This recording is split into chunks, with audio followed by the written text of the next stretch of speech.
Imaginar diante da morte que tipo de ser humano eu quero ser, qual é a minha obra-prima, o que eu quero ter conquistado em mim mesmo, que tipo de virtudes quero ter, o que quero ter feito pelo mundo. Esse é o nosso ideal. E o caminho, o bom caminho, digamos assim, é o caminho que chega a isso com o menor desvio possível, ou seja, o caminho reto, o caminho que vai diretamente nessa direção. Para a tradição oriental, tanto indiana quanto budista, isso é chamado de reto caminho ou caminho do meio.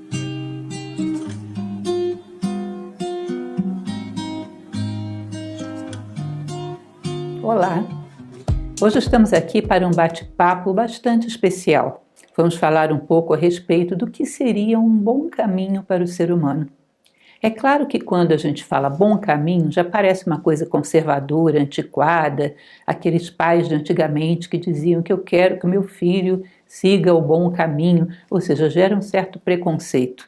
Mas vamos esclarecer, do ponto de vista filosófico, o bom caminho é o caminho do bem, aquele que nos leva a um estado de consciência cada vez mais elevada, um estado de valores, virtudes e sabedoria cada vez maior, ou seja, o que nos torna mais humanos. O bom caminho é o caminho que nos leva cada vez mais próximos da ideia do bem, ou seja, que nos faz crescer um degrau, nos torna seres humanos melhores. Todos nós, de uma maneira ou de outra, procuramos crescer, que nós sentimos, sabemos que viemos ao mundo para isso. Não estamos no mundo de férias, não estamos apenas para desfrutar, estamos aqui para sairmos um pouco maiores do que éramos quando entramos, para fazermos diferença para nós mesmos, para o mundo, para as pessoas à nossa volta, de tal maneira que, ao sairmos daqui, tenhamos deixado o mundo um pouquinho melhor do que ele era quando nós chegamos. E a gente também esteja um pouco maior do que éramos quando chegamos aqui.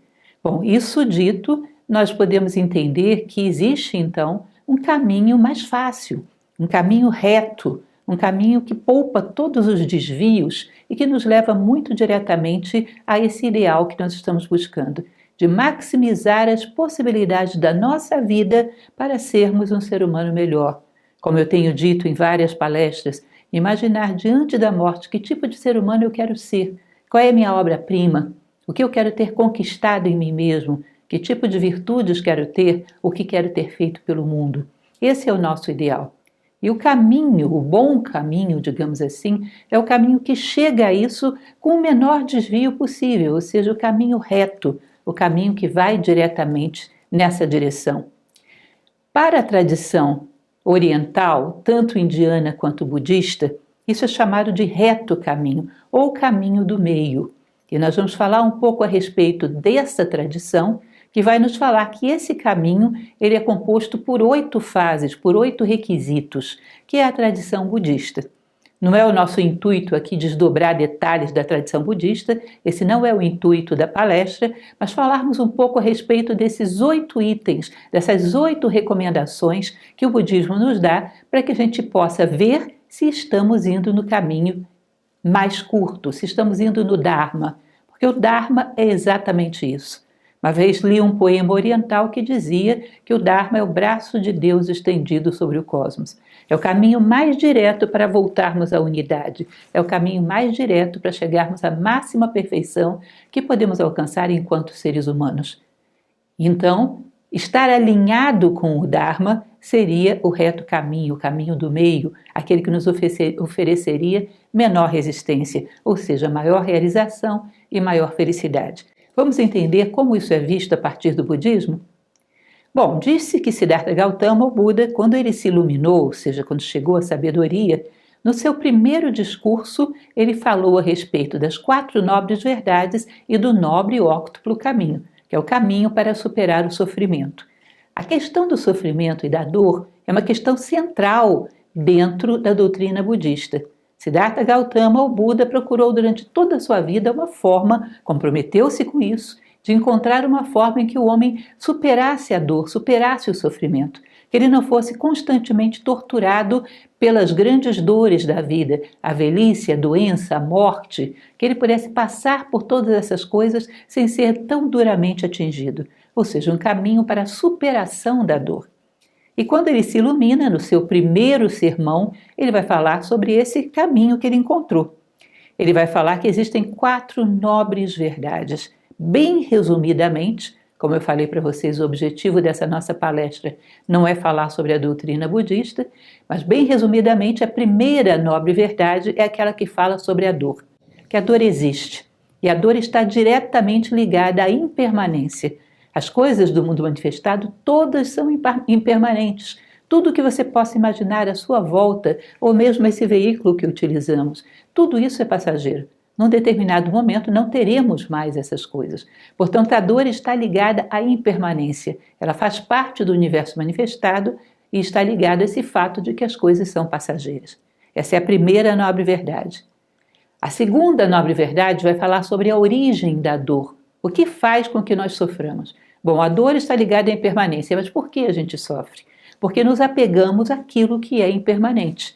Se nós fôssemos fazer uma lista das 10 coisas que mais amamos na vida, você vai ver que provavelmente vão ser 10 ou pelo menos 9 coisas impermanentes.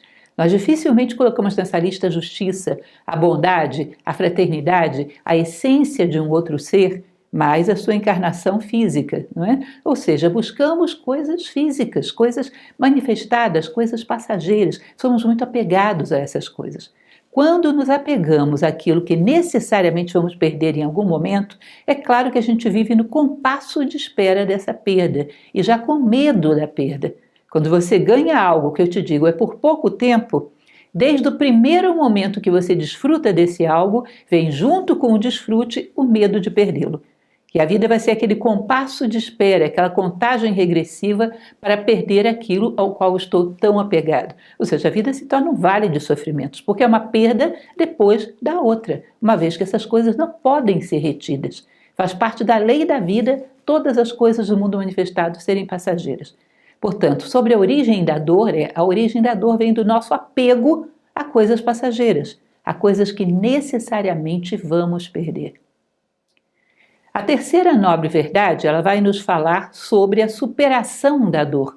Ela vai dizer que existe a possibilidade de superação da dor, que é exatamente tirando esses nossos afetos, esses nossos apegos das coisas que são passageiras para as coisas que são permanentes. Ou seja, para os valores, para as virtudes, para a nossa essência como seres humanos, para a essência de todas as coisas, para esse plano metafísico, espiritual, onde todas as coisas não passam, onde todas as coisas são permanentes. A partir do momento que encontramos essa dimensão da essência das coisas, da nossa própria essência, encontramos esse mundo onde reinam os valores, as virtudes, a sabedoria, quando entramos com os nossos afetos nesse mundo, ou seja, amamos coisas desse mundo, nós já não perdemos mais nada. Ficamos acima dessas coisas transitórias do mundo material. Elas vão e vêm e nós já não sofremos com isso. Porque sabemos que o destino delas é esse, vir e ir embora. E nós estamos apegados a coisas que não vão, que são permanentes, ou seja, que te dão um chão firme sob os teus pés. Então, essa seria a possibilidade de superação da dor, que é a terceira nobre verdade. A quarta nobre verdade, gente, vai dizer sobre o caminho para a superação da dor. Ou seja, você está aqui no mundo manifestado, onde as coisas são todas passageiras. Como eu faço para me desapegar dessas coisas e me apegar a coisas que são permanentes? Como eu faço para sair dessa encruzilhada de sofrimentos? Qual é o passo a passo que eu tenho que fazer no meu dia a dia para superar a dor? O caminho da cessação do sofrimento. E esse caminho são 8 passos que eles dão, que é o chamado nobre óctuplo caminho, ou seja, 8 passos para a libertação da dor. Então, você inclusive já deve ter visto uma roda que é associada ao budismo, que é a chamada roda do Dharma. Essa roda do Dharma tem 8 raios, que estão associados exatamente ao nobre óctuplo caminho, aos 8 passos para a superação do sofrimento. Então, é um dos elementos cruciais e fundamentais dentro da doutrina budista, as 4 nobres verdades e o nobre óctuplo caminho. E agora nós vamos ver um pouco o que é esse nobre óctuplo caminho e como nós podemos fazer para entendê-lo na sua dimensão original, porque fazer aquilo completamente, plenamente, é algo que nesse momento está fora do nosso alcance, mas entender o que nós podemos fazer por isso. Ou seja, esse passo completo está longe para mim, mas caminhar nessa direção, subir 1 degrau ou 2, eu posso. O que eu posso fazer de melhor nesse momento, com a vida que temos, com as nossas limitações, para caminharmos na direção da superação desse nobre e óctuplo caminho. Esse caminho que nos ensina a fugirmos desse monte de sofrimentos e dores em que se converte a vida manifestada quando você está extremamente ligado a ela. O medo da morte nossa e das coisas à nossa volta. O medo da perda, a constante dor que isso nos provoca. As 4 nobres verdades, então, vão falar a respeito do que é a retidão. E o nobre óctuplo caminho vai se voltar muito sobre isso. Vão ser 8 tipos de comportamento reto. Reto pensamento, reta concentração. A gente tem que entender o que é essa ideia da retidão. A ideia da retidão é procurar fazer com que a minha ação nesse momento, por pequena que seja, esteja alinhada com o meu Dharma, esteja alinhada com o meu ideal que está lá na frente, aquele ser humano que você sonhou construir, aquilo que você quer ser. Ou seja, eu quero ser um homem justo, bom, quero ser um homem equilibrado, fraterno. Tá bom, esse é o meu ideal, essa é a minha meta. A reta ação é a ação que me aproxima disso nesse momento. Um homem que vai chegar a ser desse jeito, o que ele faz nesse momento? Qual é o passo que está diante de mim? Então, a retidão consiste em encontrar o caminho mais curto, o caminho reto, o caminho do equilíbrio e da harmonia, o caminho do meio, que vai te levar em direção a esse ideal.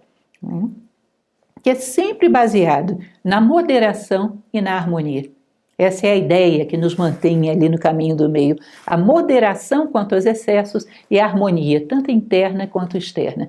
Quando a gente se harmoniza conosco mesmo, nos harmonizamos com o mundo. Então vamos lá para o nobre óctuplo caminho, esse nome complicado que significa, na verdade, o caminho com 8 etapas, o caminho com 8 fases. A primeira fase, o primeiro degrau do nobre óctuplo caminho é a reta compreensão. O que significa reta compreensão? Compreender o mundo da maneira mais real que você possa ver, como as coisas realmente são, ou seja, quebrar os véus da ilusão. O que nos causa ilusões para compreendermos as coisas? Em geral, os nossos desejos. Quando nós desejamos muito que uma coisa seja de um jeito, a gente olha para as coisas e não vê o que elas são. Vê os nossos desejos. É a projeção daquilo que somos, daquilo que queremos. Às vezes distorcemos os fatos para ficarem parecidos com aquilo que a gente queria ver. Ou seja, eu acho que fulano não é uma pessoa boa. Então muitas vezes olhamos as atitudes de fulano e distorcemos para enquadrar dentro desse meu padrão mental. Eu não vejo a realidade, eu vejo a minha projeção nas coisas. Como diz Caetano Veloso naquela música, né? Narciso acha feio o que não é espelho. Ou seja, tudo se torna um espelho meu. Se eu não gosto disso, eu vou ver isso de maneira negativa. Se eu gosto disso, eu vou ver isso de maneira positiva. E nunca me preocupo em saber, sem gostar nem desgostar, sem nenhuma inclinação, o que as coisas são em si. Às vezes eu nem acredito que as coisas existam em si. Parece que o mundo é só um jogo de opiniões, do gosto e do não gosto, e das distorções que eles provocam. Eu não acredito nisso. Eu acredito que o mundo existiria ainda que a humanidade não existisse.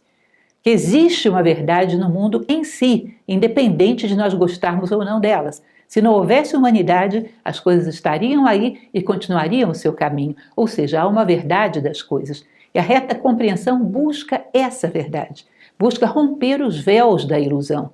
Busca ver as coisas o mais próximo possível. Uma prática sobre isso que eu recomendo para vocês, ou seja, o autoquestionamento sobre a nossa conduta é um elemento fundamental que a gente pode fazer nesse momento.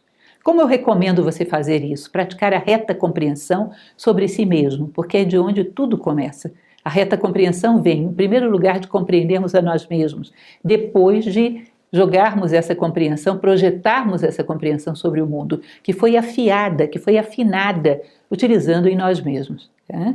Então, a busca do autoquestionamento, a busca de entender a si próprio. Eu recomendo que você faça um pequeno exercício, muito simples, que vai te ajudar a caminhar na direção dessa reta compreensão. Todos os dias, antes de dormir, analise o que foi o seu dia. Compare com o seu ideal, o ser humano que você quer ser quando tudo isso acabar. Compare o seu dia. Isso foi um dia que leva nessa direção? Todas as atitudes que eu tomei hoje são atitudes que me aproximam daquilo que eu quero ser ou não? Ou algumas me distanciam? Ou algumas me deixam congelado? Eu vou questionar essas atitudes que eu tive que não são coerentes com o ser humano que eu quero construir na minha vida. Vou questionar o que me levou a tomá-las. Qual foi o fator que me inclinou nessa direção? E vou procurar me preparar para que da próxima vez que eu passe por esse fator, ele não me corrompa novamente. Isso é corrupção, nos deixarmos corromper nos nossos valores pelas circunstâncias. Quando eu passar por tal fator, ele não vai me corromper mais, ele não vai me tirar do meu caminho. Se todos os dias a gente olha para o nosso dia e analisa o que fizemos que foi coerente com o nosso ideal e o que fizemos de incoerente, vamos nos fortalecendo, porque vamos compreendendo quem realmente somos. Lembrem daquela frase: pelas vossas obras vos conhecerei. Não é pelos vossos títulos, nem pela vossa opinião, é pelas vossas obras. Ao olharmos as nossas obras, vamos conhecendo cada vez mais quem somos nós. Eu sou uma pessoa que ainda não dominou tal coisa, então vou ficar atento a isso, para superar isso em algum momento. Quando você faz isso de todo dia, dedicar uns minutinhos à noite, se possível até escreva, faça um diário, porque aí isso fica registrado, fica mais fácil de fazer. Se for só no pensamento, o pensamento é meio fugidio, né? Faça um pequeno diário. No dia seguinte, quando você for agir, quando for fazer alguma coisa que contraria os teus princípios, na hora a consciência vai acusar. E você vai ter que assumir isso à noite, diante da tua consciência, diante do teu diário. Durante o dia, isso vai te ajudar a voltar atrás nos teus desvios. Opa, isso eu não vou saber justificar. Eu não posso assumir uma coisa dessa diante da minha consciência, está muito fora. Então, durante o dia, quando você estiver fazendo os atos, você já vai se corrigir. Vai se corrigindo para evitar de ter esse confronto tão desagradável à noite. E vai registrando, vai colocando a consciência. Porque quando não somos conscientes dos nossos erros, não temos nenhuma possibilidade de corrigi-los. Nós temos que nos avaliar pelo rastro que deixamos no mundo, o rastro que eu deixei no dia de hoje. Foi rastro de um ser humano? Ou em alguns momentos eu tive um rastro meio animalesco, saí deixando terra arrasada. Como eu percorri o meu dia de hoje? O que foi coerente com o meu ideal de ser humano e o que foi incoerente? Esse é um autoquestionamento que vai cada vez mais nos dando ferramentas para a correção e para que você se veja e saiba para que você está apanhando, diante de que você está cedendo, quais são os seus pontos fracos, quais são as coisas a fortalecer. E se prepare para trabalhar sobre esses pontos. Ou seja, Pitágoras, que foi um grande mestre de filosofia, na sua escola de Crotona, tá, no seu museu pitagórico, ele já pedia aos seus discípulos que fizessem um diário. Isso não é uma invenção minha. Ou seja, era uma coisa que ele considerava altamente saudável para que a gente tome as rédeas dos nossos dias e saiba o que a gente anda fazendo e compreenda a si mesmo de uma maneira mais honesta, sem fantasias, e possa corrigir a si próprio com mais eficácia. Ou seja, a reta compreensão passa muito por vencer as ilusões, fazer uma autorreflexão que nos permita uma visão mais honesta de nós mesmos e, consequentemente, uma visão mais honesta da vida. O segundo passo vai ser o reto pensamento. O que o reto pensamento vai nos dizer? O reto pensamento é aquele pensamento de renúncia, aquele pensamento onde abrimos mão de qualquer coisa que possa causar mal. Ou seja, eu não quero que o meu pensamento vá ferir quem quer que seja. Eu quero que o meu pensamento esteja livre dos 3 venenos que eles chamam da cobiça, da raiva e da ignorância. Eu não quero que o meu pensamento esteja contaminado por algo que possa ser negativo. Eu entendo que toda a minha conduta nasce no meu pensamento. Portanto, eu tenho que cuidar do meu pensamento. A partir do meu pensamento nasce a cobiça, a raiva e a ignorância. Portanto, eu começo a perceber a importância de estar atento e controlar os meus pensamentos. Não ter aquele pensamento que constantemente fere a mim mesmo e que, consequentemente, irá ferir alguém. Uma tendência a uma crítica muito cruel, uma tendência a ver o lado negativo das coisas, uma tendência a desatenção em relação às coisas da vida, uma tendência a uma percepção do pior em tudo, ou seja, ficar atento ao seu pensamento, trabalhar para controlá-lo, porque é no plano mental que todas as coisas começam. Lá no Kybalion, isso é o primeiro princípio, né? O mentalismo. Vida interior começa pelo controle da mente. Nós temos que começar a trabalhar por um razoável controle do nosso pensamento. Uma das coisas que eu recomendo para que você faça isso, para que você tenha inclusive consciência do que você anda pensando. Porque se eu perguntar para você, você foi crítico de maneira cruel hoje no seu pensamento? O pensamento é tão leve e passa de maneira tão rápida que você é capaz de não saber me dizer. Nós não sabemos nem em que andamos pensando. Eu sempre faço um exercício com os meus alunos que eu recomendo para vocês. Uma forma mental que você quer vencer, por exemplo, da crítica negativa, da crítica que afeta, da crítica que destrói. Eu vou andar com uma folha de papel hoje. Toda vez que eu tiver um pensamento crítico desse tipo, eu vou riscar uma linhazinha. Depois risco outra, faço um quadradinho e risco na diagonal. De novo, começo. O dia inteiro, toda vez que eu tiver um pensamento crítico, eu faço isso nessa folhinha. No final do dia, você vai estar perplexo da quantidade de risquinhos que vai haver nessa folhinha. Você vai perceber que você é verdadeiramente viciado em criticar, faz isso a cada minuto e não tem consciência disso. É um vício que, se você percebe, você pode mudar. Os meus alunos chegavam para mim e diziam: professor, é incrível, porque quando eu me vigiava para não criticar, eu ficava até sem assunto mental, porque eu percebi que o meu plano mental era quase todo crítica, o tempo todo. Eu tive que virar para fora, prestar atenção nas coisas para preencher a minha mente, porque a minha mente era ocupada por crítica quase que o tempo todo. Eu tinha que parar o carro para riscar aquele papelzinho. É realmente assim. Eu pego uma forma mental de cobiça, de raiva, e vou marcando no papelzinho todas as vezes que eu tive aquela forma mental negativa. Você vai perceber que aquilo passa o dia inteiro com você. E uma vez que você sabe, você tomou consciência, você pode começar a combater conscientemente. Perceba como essas formas mentais negativas nos acompanham com muito maior frequência do que nós gostaríamos. E a partir do momento que sabemos, podemos começar a criar técnicas para evitar. Quando entra uma forma mental, não, eu não quero pensar nisso. E coloca alguma outra coisa sadia no lugar. Alguma coisa que você goste, uma coisa simples, sei lá, um esporte, qualquer coisa. Tire aquela forma mental negativa e coloque alguma coisa sadia no lugar. De tal maneira que você possa estar sempre corrigindo o curso da sua mente, até que você se livre daquele vício, que é um vício como outro qualquer. Temos vários vícios mentais, vários vícios nos nossos pensamentos. Portanto, constate e trabalhe contra eles. Procure sempre estar retirando, jogando fora e preenchendo a sua mente com outra coisa positiva e sadia. Isso é uma briga. Num determinado momento você vai perceber que ele já não vem mais com tanta frequência e em outro momento que simplesmente não vem mais. E assim a gente venceu uma grande batalha. Para isso viemos ao mundo, para vencer essa batalha contra todas essas coisas que nos poluem, que nos descaracterizam, que nos impedem de sermos verdadeiros seres humanos. Então, essa é uma dica sobre o reto pensamento. É o segundo degrau, né? A segunda parte do nobre óctuplo caminho. O terceiro degrau, a terceira recomendação, são as retas palavras. Ou seja, que a gente procure abster-se da mentira, das falsidades, das calúnias, das palavras ásperas, que a gente busque ter uma fala construtiva, harmoniosa e conciliadora. O budismo diz uma coisa muito interessante, e eu acredito nisso. Eles dizem que grande parte, se não a maioria, do nosso karma negativo vem das palavras distorcidas.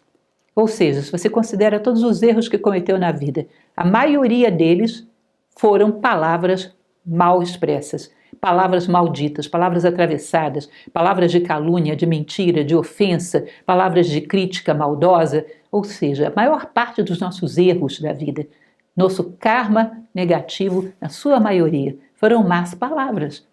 E isso é fundamental que a gente tenha também. Mais uma coisa para a gente ter consciência, para aprender a falar com mais calma e observar o que você está falando. Ter um critério de análise de tal maneira que você possa brecar quando vem alguma coisa que não é muito coerente com aquilo que você deseja ser. Tá? Em relação a essa questão das retas palavras, eu coloco um exercício prático. Primeiro, que você cuide do seu vocabulário. O vocabulário rude, ele é ofensivo, ele é agressivo. É uma coisa, é como se você partisse, quebrasse o clima da sua fala deixando ele baixar para um nível de vulgaridade. Então, muito cuidado com baixo calão, palavras agressivas. Esse tipo de palavra desarmoniza completamente a nossa conduta, quebra a beleza. Ninguém poderia imaginar, por exemplo, uma bela poesia com um palavrão no meio. Isso quebra totalmente a beleza, desarmoniza. Portanto, cuide do seu vocabulário, não que ele seja erudito, mas que ele seja limpo, claro, bom. Cuide de limpar o seu vocabulário. E outra coisa que é igualmente importante é que a gente veja a reação que as nossas palavras provocam nos outros. Às vezes uma pessoa vem e fala com alguém uma mensagem. Vem outro e fala com essa mesma pessoa, essa mesma mensagem, e ela se irrita e fica ofendida. Não tinha ficado quando o primeiro falou. O que está acontecendo aí? Por que eu, falando a mesma mensagem, feri as pessoas? Veja o efeito que as tuas palavras provocam nas pessoas. Eu estou ferindo, eu estou ofendendo, eu estou humilhando, eu de alguma maneira estou poluindo a mente daquela pessoa que estava muito bem, eu joguei ali uma fofoca, uma intriga. O que eu tenho feito com as pessoas através das minhas palavras? Esteja atento à tua entonação, ao rictus facial. Às vezes uma pessoa acha que você está irritado com ela simplesmente porque você guardou um sinal de tristeza no rosto. Se entristeceu com alguma coisa e não soube desfazer esse sinal do teu rosto. E andou com aquela máscara o dia inteiro, todo mundo achando que você estava mal com ele. Observe o teu rictus facial, observe a tua entonação. A entonação, então, dá um toque totalmente diferente a uma mensagem. Procure tornar a tua fala, isso no dia a dia, observe a maneira como você se comunica, sobretudo com as pessoas que são mais íntimas, porque aí é onde a gente relaxa a guarda e fala de qualquer maneira, e abre mão de uma fala respeitosa, simples, mas respeitosa, seja com palavras que sejam educadas, não eruditas, não necessita disso, a não ser em caso especial em que você queira usá-las, mas normalmente um vocabulário simples, mais positivo e uma entonação correta e um rictus facial correto, de tal maneira que você olhe para as pessoas e perceba que a tua fala está acariciando e não ferindo. Ainda que você esteja tendo que aplicar uma correção, falar uma coisa que fala sobre um defeito daquela pessoa, tentando educar aquela pessoa, ainda que a mensagem seja um pouco dura, mas a maneira como você fala parece uma carícia. E essa pessoa, mesmo recebendo essa ordem, essa recomendação, ela não se sente agredida. Ela sente que você se preocupou com ela e quer que ela melhore. E é interessante como pessoas conseguem fazer isso. Fazer com que determinadas advertências, determinadas reclamações soem tão suaves como se fossem uma carícia, pela maneira como a pessoa soube pronunciá-las. Portanto, cuide da sua palavra, da maneira como você se comunica. Tá? É uma das coisas fundamentais para que a gente diminua o nosso desvio do Dharma. Aí nós cometemos muitos desvios. Somos muito descuidados das nossas palavras. E as palavras têm um valor tremendo. Já houve tempo em que se acreditava, como na própria Índia, que as palavras têm um valor mágico. Na Índia, no Egito e em outras civilizações. Portanto, cuide delas, trate delas com carinho, não as despeje de qualquer maneira sobre as pessoas. Lembre, a maior parte dos erros da humanidade são cometidos nessa esfera. O que mais nós temos? Aí temos a reta conduta. Ou seja, o que vem a ser a reta conduta? É não ter uma conduta imprópria que possa, de alguma maneira, desviar-me do Dharma. Ou seja, aquela conduta que fere os meus valores, que fere os meus princípios. Ou seja, cuidar da minha ação, o que eu ando fazendo pela vida. Às vezes eu tenho um comportamento egoísta extremo e não estou percebendo. Em pequenas coisas, gente. Reparem as pequenas coisas, porque as grandes coisas surgem do acúmulo das pequenas. Num exército que está em guerra, ele não luta bem porque ele chegou naquele momento e foi para a guerra do nada. Ele luta bem porque ele vem treinando todos os dias. Se nós queremos ter uma atitude correta, nós temos que ir treinando todos os dias. Portanto, pense nas pequenas coisas que fazemos. Ou seja, aquela plantinha em casa que você não se importa com o sofrimento dela. Deixa ela ali secando porque você está com preguiça de levantar e ir lá e botar água. É cruel, ali tem vida. Tá? Aquela pessoa que de repente precisava de um sorriso. Você está mal-humorado, hoje eu não vou sorrir para ninguém. ou aquele minuto em que você cumprimenta alguém e a pessoa no olhar te diz que está precisando de algo mais, está precisando de um abraço e você ignora porque não tem tempo para isso. Quantas pequenas crueldades, egoísmos vamos fazendo pelo dia fora? Cuidar dos nossos atos, cuidar da nossa conduta, para que eles não nos desviem do Dharma, cuidar da nossa conduta para que ela seja um reflexo do nosso reto pensamento. Se você tem um reto pensamento, isso facilita muito para que a sua conduta seja coerente, porque a conduta nasce lá no plano do pensamento. Né? Uma coisa que eu coloco como pequeno conselho de prática desse degrau do nobre e óctuplo caminho é cuidar das suas decisões, porque os teus atos todos são precedidos de uma decisão. Desde as coisas pequenas até as grandes, antes a gente toma uma decisão para depois agir. Tome as suas decisões com mais atenção, com mais calma. Nós temos uma mecanicidade de buscar aquilo que me traz mais vantagens, que às vezes é uma coisa tremendamente egoísta. Não procure aquilo que te traz mais vantagens. Procure aquela alternativa que beneficia o maior número possível de pessoas em cada situação. Opa, aqui o que eu vou fazer? Não vou fazer isso porque isso poderia ser até lucrativo para mim, mas fulano, ciclano, beltrano seriam afetados.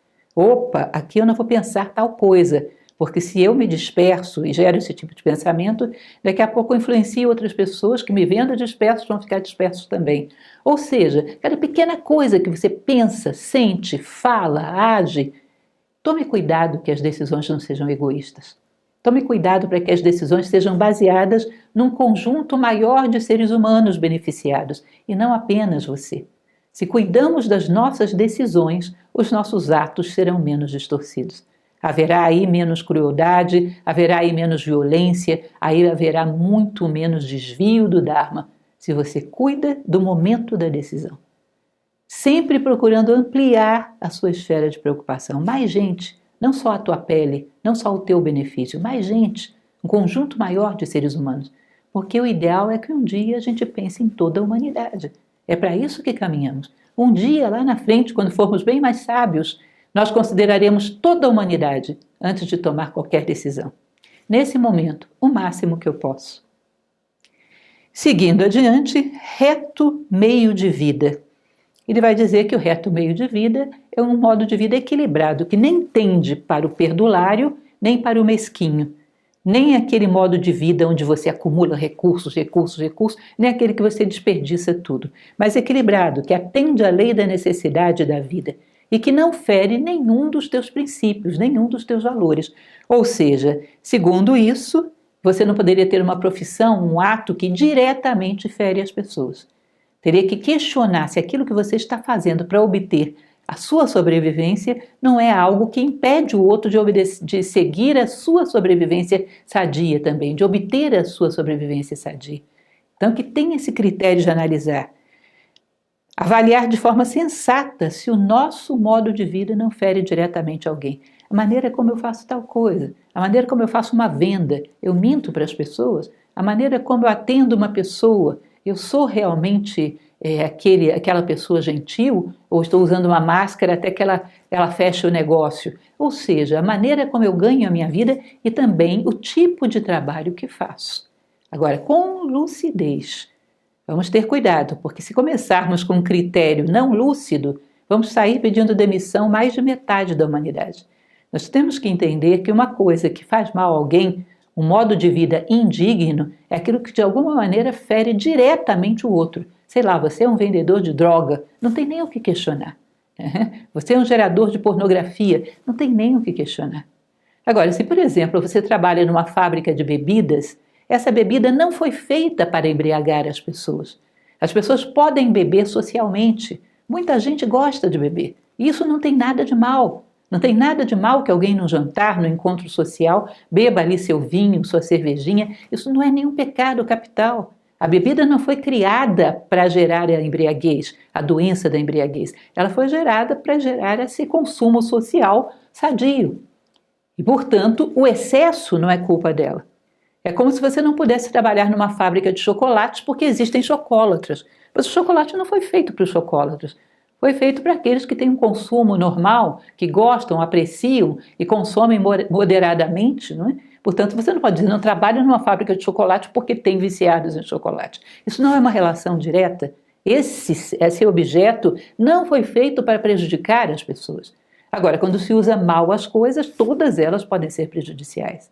Tá? Mas evite meios de vida que diretamente afetem o outro de maneira negativa, diretamente tirem a dignidade e a qualidade de vida do outro, porque não é justo que o teu bem gere o mal do outro.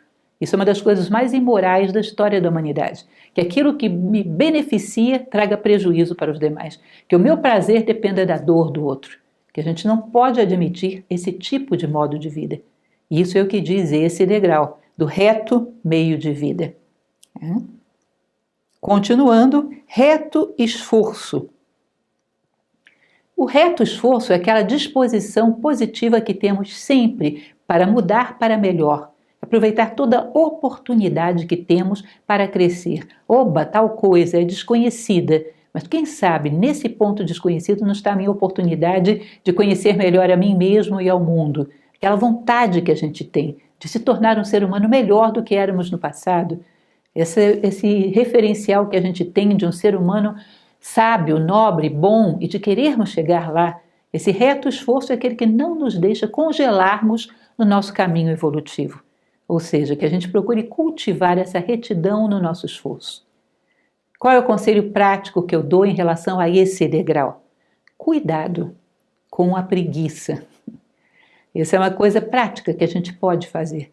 Prestar atenção quando as tuas decisões estão sendo baseadas na preguiça. E quando você detectar isso, agir imediatamente. Quantas vezes você tinha que sair e levar um certo objeto para um lugar? Aí você pensa, não posso esquecer de pegar tal objeto. Na hora que você pensa isso, deveria imediatamente levantar, pegar o objeto e colocar dentro da sua bolsa. Daqui a pouco eu faço. De onde veio essa voz do daqui a pouco? Preguiça, inércia, lei do menor esforço. E aí você esquece aquilo 1000 vezes. Quantas vezes você diz, tal coisa precisa ser limpa, tenho que limpar isso. Não levanta, vai lá e limpa. Vou limpar uma hora dessas. E aquilo fica anos sujo. Quantas coisas ficam para trás, quantas coisas são perdidas, quantas coisas se deixa de fazer, porque na hora em que você pensa, vem a desculpa da lei do menor esforço. Nós temos que, quando percebermos a necessidade, perceber que essa voz é da preguiça, é da inércia, é da lei do menor esforço e reagir imediatamente, não admitir a inércia e a preguiça instalada como tomando decisões na nossa vida. Ela não pode fazer isso. Se nós deixarmos, ela rouba a nossa vida. Nós estamos aqui para caminhar e não para ficarmos congelados. E a inércia e a preguiça nos congela. Nós não podemos admiti-la.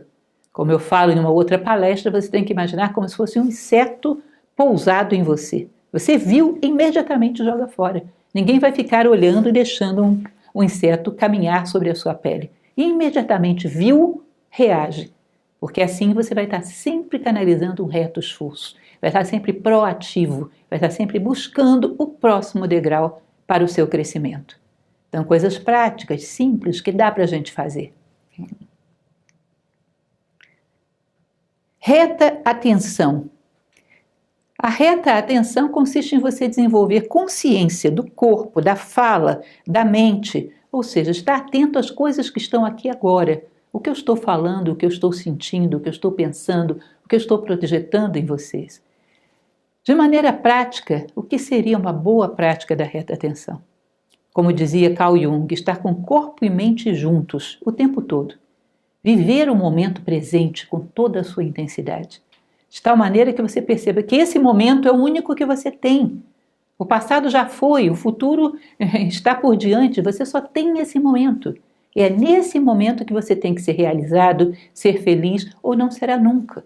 Buscar os detalhes das coisas à sua volta, olhar a janela, tudo que está lá fora, olhar o ambiente onde você está, prestar atenção aos ruídos, afinar os sentidos, prestar atenção a tudo que está acontecendo à sua volta. Essa atenção plena ao momento presente. Isso é fundamental. Isso vai cada vez mais nos permitir estarmos completos em cada degrau da escada.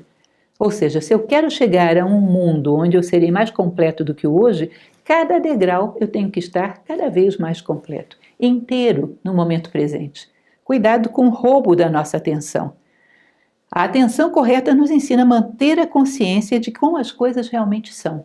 E é assim mesmo. A atenção vai nos ajudar a ter a compreensão correta. Todas as coisas estão concatenadas, ou seja, estar presente na sua vida.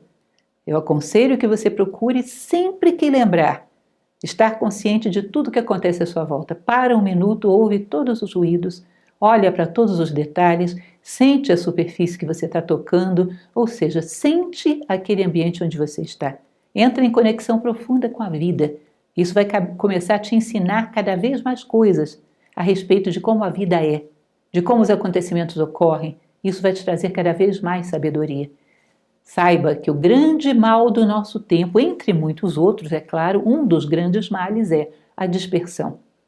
A atenção é extremamente necessária para que a gente desfrute da vida e receba aquilo que ela quer nos entregar. O que mais? Reta concentração. A reta concentração, ela consiste em estabilidade e foco mental. Capacidade de me focar em alguma coisa e permanecer ali, mergulhar profundamente naquilo. Lembro de uma passagem do Bhagavad Gita, do Mahabharata, que é mais amplo do que o Bhagavad Gita, onde os príncipes desse grande clássico, desse épico indiano, os príncipes eram treinados no arco e flecha por um determinado instrutor, Drona, que era muito bom no arco e flecha. E eles vão tentando atingir um alvo que era um pássaro de madeira que estava numa árvore. E o instrutor pedia que eles soltassem uma flecha que cravasse no olho do pássaro de madeira. E aí os alunos vinham, os príncipes vinham, preparavam seu arco, o instrutor dizia: "O que você está vendo?" "Ah, eu estou vendo o céu azul, as folhas se movendo, tudo à volta, os pássaros e o pássaro de madeira na árvore." Ele dizia: "Para, não atire." E todos vinham e davam a mesma resposta, ele dizia: "Para, não atire." Até que vem Arjuna, que é o príncipe mais sábio da história, o principal, um dos mais, faz parte dos Pandavas.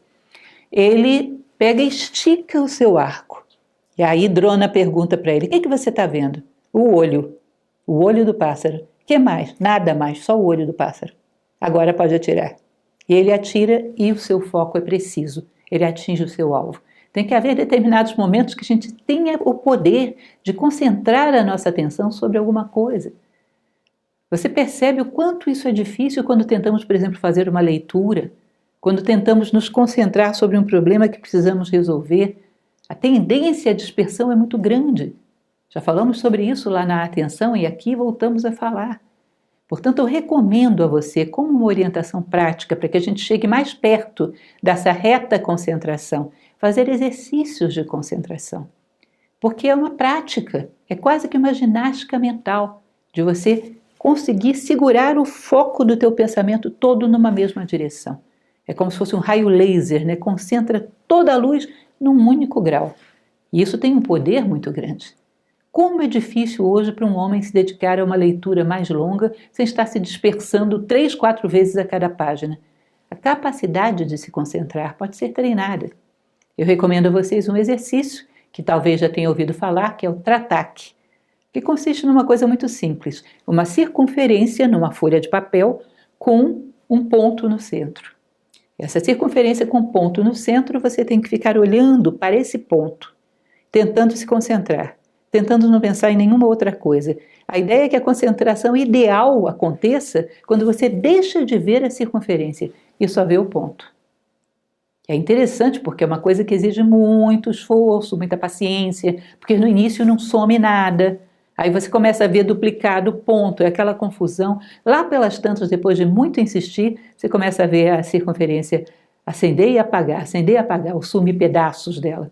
Se você insiste um pouco mais, ainda que seja por segundos, você não enxerga nada da circunferência, enxerga apenas o ponto.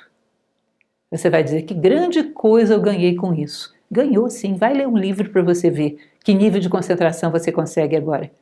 É como se fosse uma musculatura da atenção. Você praticou como quem pratica um músculo numa academia, quem exercita um músculo numa academia. Isso, quando você necessitar usar, você vai ver as vantagens que traz. Ah, mas eu não posso andar com uma folha de papel com uma circunferência e um ponto o dia inteiro. Faça isso com um ponto qualquer na parede. Não vou ver mais nada. Nenhuma das quinas da parede, não vou ver nada. Só vou ver esse ponto. Pratique quando você estiver numa fila esperando em qualquer lugar. Pratique um pouco de Trirataki. É um exercício muito simples, mas que realmente ajuda você a desenvolver essa musculatura. Poder estar pleno, concentrado naquele objeto que nesse momento você deseja atender. Para vê-lo em profundidade, para vê-lo com clareza. Então, a minha recomendação, pegue o Trirataki ou outro exercício que você conheça, pratique concentração. Inclusive, isso vai colaborar em muito para a nossa compreensão das coisas, nos permite ver em profundidade. Bom, e basicamente esse é o nobre óctuplo caminho. 8 recomendações muito pequenas. Você pode dizer, bom, mas é só isso. Não é só isso, é tudo isso. Porque ele está falando basicamente de todas as tuas expressões. Teu pensamento, tua palavra, tua ação, tua concentração, tua atenção, teu modo de vida, ou seja, tudo que você está fazendo, toda a tua manifestação no mundo, que procure o Dharma. Procure o Dharma em tudo que você faz. Ou seja, em cada atitude procure o seu melhor. Procure estar inteiro, presente, dando o seu melhor a cada passo da vida.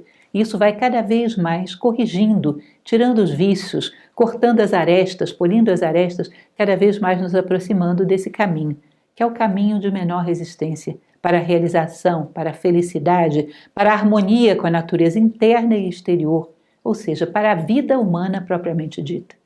Essa tradição ela nos coloca esse conjunto de conselhos de uma forma muito generosa e nos mostra como nós podemos fazer uma programação de vida para chegarmos a isso paulatinamente, subindo cada vez um pequeno degrau. Não é nada extraordinário, não é nada do outro mundo, mas exige disciplina, perseverança e constância, sem pressa e sem pausa, caminhando nessa direção, de assimilar cada uma dessas condutas através de pequenas práticas como essas que eu passei para vocês.